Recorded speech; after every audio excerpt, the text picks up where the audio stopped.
여러분 안녕하십니까? 2021년 3월 10일 수요일 신문사설 비평 시작하겠습니다. 먼저 부동산 관련된 사설입니다. 조선일보는 문 정권 마지막 날도 전 정부 탓하며 끝날 것이다. 조선일보는 LH 땅 투기 수사에 검찰 감사원 뺀 진짜 이유가 뭔가? 중앙일보는 LH 사태도 박근혜 정부 탓하려는 건가? 동아일보는 LH 투기 방지법 졸속 발의한 여당 전모 규명 후 제대로 대책 내라. 한국경제신문은 공공 비리와 역설, 덩치는 공룡, 직업윤리는 바다. 매일경제신문은 한국 투기공사로 전락한 LH 이참에 근본 수술하라. 문화일보는 LH 사태 요지경 변창흠 꼬리 자르기로 넘어갈 수는 없다. 문화일보는 꼬우면 입사해라. 문정부 들어 더 무너진 공격 윤리. 한겨레신문은 LH 사태로 더 절실해진 이해충돌방지법 국회 통과 등으로 LH 사건에 대해서 지적하고 있습니다. 그런데 이제 이 공공 공급이 아니라 민간으로 공급하라는 얘기죠. 공공이 결국 이런 상황을 만들었고 공공의 도덕성도 다 파탄됐으니까 이제 민간이 공급하라는 얘기인데, 민간이 공급하면 이런 부동산 투기 상황이 건절될 수 있을까요? 저는 없다고 생각합니다. 그래서 이는 수요 공급의 문제가 아니라 소유의 문제다. 부동산, 토지, 주택의 소유의 문제를 근본적으로 해결하지 않고서는 이 투기를 막아낼 수 없다라고 저는 생각합니다. 그래서 뭐 계속 반복되는 얘기입니다만 1가구 1주택이라고 하는 일단 원칙을 세우고, 이 정부 주도 주택 공급은 공공임대주택을 원칙으로 해야 한다, 이렇게 생각합니다.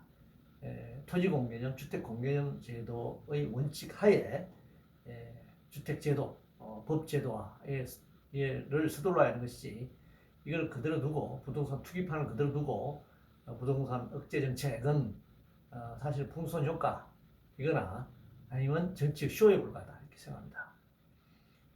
중국 관련해서 조선일보는 10년간 칼 갈겠다는 중국, 우린 무엇으로 맞서나? 라는 제목을 사설해서 중국 공산당 양회에서 리커창 총리가 국가 전략적으로 육성할 8대 산업, 7대 과학기술을 발표한 것을 소개하면서 한국과 중국을 지금 비교하고 있는데요. 뭐 소위 기술력이라고 하는 것은 경제력, 그리고 투자, 연구 인력 등 학교 교육제도, 이런 종합적인 요인의 이 결집이 이루어져야 가능한 것입니다. 무조건 맞서야 한다, 뭐 중국에 맞서야 한다, 미국에 맞서야 한다, 이런 뭐 의지만으로 되는 것은 아닙니다. 그래서 우리 역량에 맞게, 우리 경제력에 맞게 독자적인 기술 개발을 계속 추진해 나가되, 또 기술이 부족한 부분은 기술 이전을 받는다든가 또 기술 제휴한다든가 다양한 방법을 모색해야 되는 것이지, 없는 형편에 무조건 뭐 모든 걸 여기 투자해가지고 한꺼번에 뭐 최고의 인류 기술에 도달한다, 이런 것은 가능하지 않은 것입니다. 시간이 필요하고 또 여건이 필요하다, 이렇게 생각합니다. 1인 가구 관련해서 경향신문은 1인 가구가 다양한 가족을 위한 법제도, 지원 속도 내야 한다 라는 제목을 사설해서 혼자 사는 사람이 600만 명에 달한다고 합니다. 나홀로 가구 비중은 2000년 15.5%에서 2019년에는 30.2%, 뭐 약 이제 좀 지나면 이 가구의 3분의 1이 독신 가구가 되는 것이죠. 그래서 뭐 법제도 지원해야 한다라고 하는데, 가장 중요한 부분이 이 공공주택을 포함하는 것이 굉장히 중요하다고 생각합니다. 주택 마련에 있어서도 이 독신 가구의 경우에는 담보 설정이라든가 이런 것이 여러 가지 불리한 조건에 있기 때문에 집을 마련하는 것, 이 공공주택제도, 이번에 뭐 LH 사건 관련해서 이 주택 정책을 근본적으로 계획해야 하지 않겠습니까? 이런 상황에서 2가구 이상이 뭐 300만, 400만 명이 2가구 이상을 가지고 있는데 1가구 1주택 원칙을 세우고, 그런 과정에서 1인 가구의 독신 가구들의 주택 문제를 해결하는 데 있어서도 굉장히 숨통이 트일 수 있다, 이렇게 생각합니다. 탈원전 관련해서 경향신문은 원전 안전과 탈원전 당위성이 일깨우는 후쿠시마 10년 이제 되돌아보는 기사를, 사설을 썼는데요. 그런데 문재인 정부는 탈원전 정부가 아니고 원전 정부라고 하는 사실이 분명할 필요가 있습니다. 공약도 2083년 탈원전 공약을 내세웠기 때문에 이 임기 5년의 이 정부가 60년 후에 탈해간다. 이거 뭐 말이 안 되죠. 그 안에 뭐 어떤 정권이 어떻게 뒤집을지 모르는 것인데 말이죠. 그리고 이 2019년보다 2020년에 원전 비중이 전체 발전량 원전 비중이 더 높아졌습니다. 거기다가 원전 수출까지 하고 있는 나라에서 탈원전이란 이 사기 기만적인 얘기 좀 그만했으면 좋겠어요. 탈원전이 아닌데 탈원전이라 하고 또 문재인 정부의 탈원전을 공격한다는 쪽에서는 역시 탈원전이 아닌데 탈원전이라고 또 공격하고 이 뭐 유령을 놓고 싸우는 것도 아니고 거짓과 기만 사기의 그 춤판이 벌어지고 있는데 문재인 정부는 탈원전 정부가 아니다라고 분명히 알아야 한다는 것입니다. 수사권 관련 한겨레 신문은 수사권 조정 흔들기 LH 수사에 백해 무익하다 주장하고 있는데요. 뭐 수사권의 문제가 아닙니다. 지금 수사를 통해 밝혀낼 수 없을 정도로 지금 심각한 상황입니다. 수사, 검찰, 경찰, 뭐 공수처 총동원 하더라도 현재 전국이 이 투기판이 되어버린 이 상황을 전 국민을 다 무슨 조사하지 않고서는 이 상황을 해결할 수 없습니다.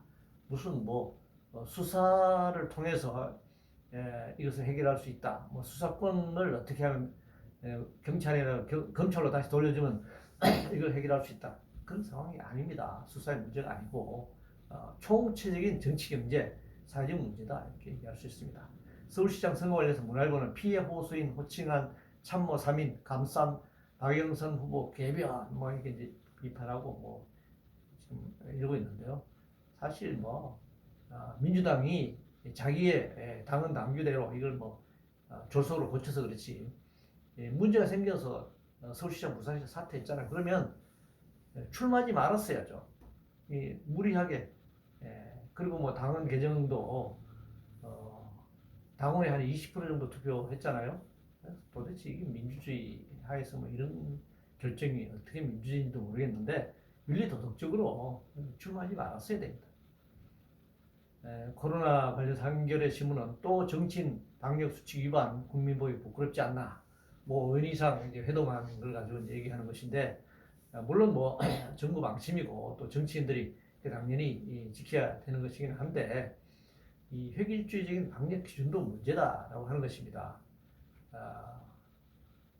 식당 안에 이 좁은 식당 안에서의 두세 명, 넓은 식당에서의 5명의 어떤 거리 두기로 이렇게 앉아 있는 게 어디가 더 코로나 감염 위험이 더 높겠습니까? 그래서 이게 뭐 5인 이상이라고 하는 이 정말 획일적인 어떤 기준 이런 것도 이제 문제다 여러 번 지적했는데 뭐 이 행정 편의주의라고 하는 것이 뭐 그런 구체적인 세부적인 계획 이 복잡하고 또 뭐 그것을 둘러서 논란이 많기 때문에 이 획일적으로 이렇게 하는 것이죠. 하는 것인데 그런 획일적인 방역 기준 이것이 더 문제가 아닐까 저는 그렇게 생각합니다. 광화문 광장 관련 중앙일보는 시민단체도 진보정당도 혀를 차는 광화문 광장 공사 지금 뭐 광화문 양쪽 도로 한쪽을 완전히 도로를 폐쇄하고 공사를 강요하면서 광화문 일대가 지금 뭐 교통 대란을 빚고 있습니다. 뭐 필요하면 뭐 공사해야죠. 공사하는 과정에서 일시적인 대란도 뭐 불가피할 수 있는데 도대체 이게 지금 차기시장 선거가 다음 달인데 왜 지금 이 부시장이 차관 대행이 이런 공사를 밀어붙이고 있는지 모르겠습니다. 새로운 시장이 되고 공론화를 거쳐서 이걸 어떻게 할 것인가 이거 결정해야 되지 않나 말이죠. 왜 이렇게 행정적으로 밀어붙이지 모르겠습니다. 주식 투자 관련해서 동아일보는 금리 급등 경고음 나 몰라라 해외 주식 투자 사상 최대 증가라는 제목의 사설에서 개인 투자자들은 해외 주식 투자 위험성이 어느 때보다 컸다는 점을 명심해야 한다 라고 이제 주문하고 있는데 뭐 이게 지금 투기판에서 뭐 명심하라고 하는 데서 명심이 되는 게 아니죠. 주식 투자는 기본적으로 오늘날 주식 투자는 위험성이 내재되어 있습니다. 이게 뭐 본인이 책임져야 할 문제이고 이 위험성, 이거를 리스크의 부담을 안고 사실 일확천금을 노리는 거 아니겠습니까? 명심해야 한다. 라고 하는 뭐 경고를 이런 투기판에 개인들에게 이걸 주시킨다고 해서 이것이 무슨 의미가 있고 효과가 있을지 모르겠습니다. 교육 관련해서 동아일보는 기초학력 평가하면서 학력 격차 분석은 않겠다는 교육부, 경영신문은 코로나가 들여온 또 하나의 그늘 사교육비 양극화 지적하고 있는데요. 새로운 학력 기준을 마련할 필요가 있습니다. 현재 교과 과목을 가지고 시험을 쳐서 서열화 매기는 방식, 여기는 그 학생들의 어떤 창의성, 다양성, 이것을 평가하는 데서 굉장히 협소하다라고 하는 것입니다. 인간의 이 창의성과 다양성은 무궁무진한데 획일적인 빵틀 안에 학생들 집어넣어가지고 거기에서 발휘되는 능력을 가지고 학력으로 해서 서열화시키 하는 경우가 굉장히 심각하다. 그래서 학생들의 창의성과 다양성을 더 평가할 수 있는 그런 교과 과목, 그런 교육 시스템을 바꿔야 되고, 그 다음에 교사를 더 많이 충원해야 한다는 것입니다. 학생 수를, 교사들 학생 수를 줄이고, 그렇게 해서 지금 사교육 시장에 있는 많은 학원 강사들이 교사로서 임용돼야 한다.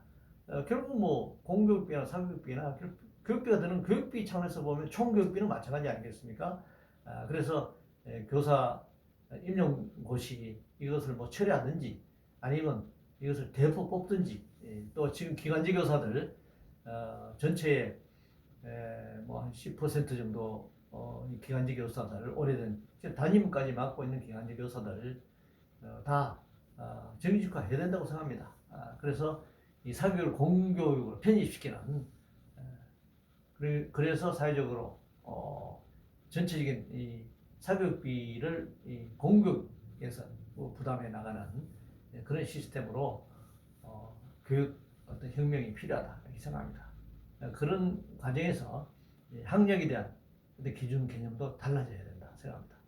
부채 관련해서 한국경제신문은 국책조세연구원도 경관 나라빚 단기 과속 급증, 빚이 급속하게 늘어나고 있다는 것이죠. 경제 규모가 늘어나는 만큼 이 재정 규모가 커져야 하는 것이고, 그만큼 조세를 늘려야 합니다.